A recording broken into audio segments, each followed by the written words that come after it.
Nasib anak buah Big Mom yang ke Wano gimana? Oke, mari kita bahas.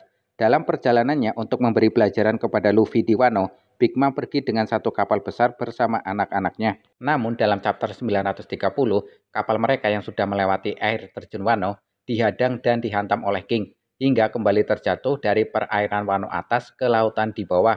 Hanya Big Mom yang tenggelam ke perairan Wano atas. Dalam chapter 981, saat Big Mom sedang bersiap-siap di Onigashima, akhirnya anak-anak Big Mom bisa dihubungi. Selain itu, sepertinya tidak ada masalah pada kapal mereka.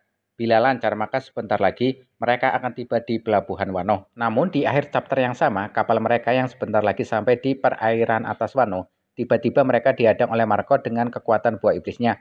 Marco yang terbang kemudian menendang kapal Big Mom hingga kembali terjatuh ke perairan bawah Wano. Yang sudah diketahui nasibnya, yang pertama Charlotte Perospero. Dalam chapter 1026 dalam pertempuran puncak di Onigashima, Perospero dikalahkan dan langsung pingsan oleh serangan Nekomamushi yang dalam mode sulong. Setelahnya nasib Perospero kini belum diketahui. Maju ke chapter 1053 ketika berita kekalahan Big Mom dan Kaido menyebar ke seluruh penjuru dunia.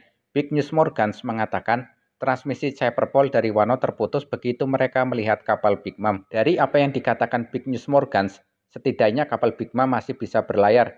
Namun untuk keseluruhan nasib anak-anak Big Mom dan kelompoknya yang naik di kapal tersebut tidak dijelaskan. Melihat apa yang terjadi di Arc Wano sampai selesai, sepertinya kapal Big Mom tersebut memilih kembali ke Totoland. Ada kemungkinan juga Perospero dirawat oleh sisa-sisa bajak laut Kaido sampai sadarkan diri, karena Big Mom dan Kaido yang telah menjalin aliansi. Setelah sadar, Perospero menghubungi para saudara dan saudari mereka, kemudian ikut kembali ke Totoland. Sampai akhir cerita Wano, sisa-sisa bajak laut Kaido berkumpul bersama-sama dengan King dan Queen di suatu tempat di Wano, hingga mereka disergap oleh Admiral Ryokugyu dan dihajar habis-habisan.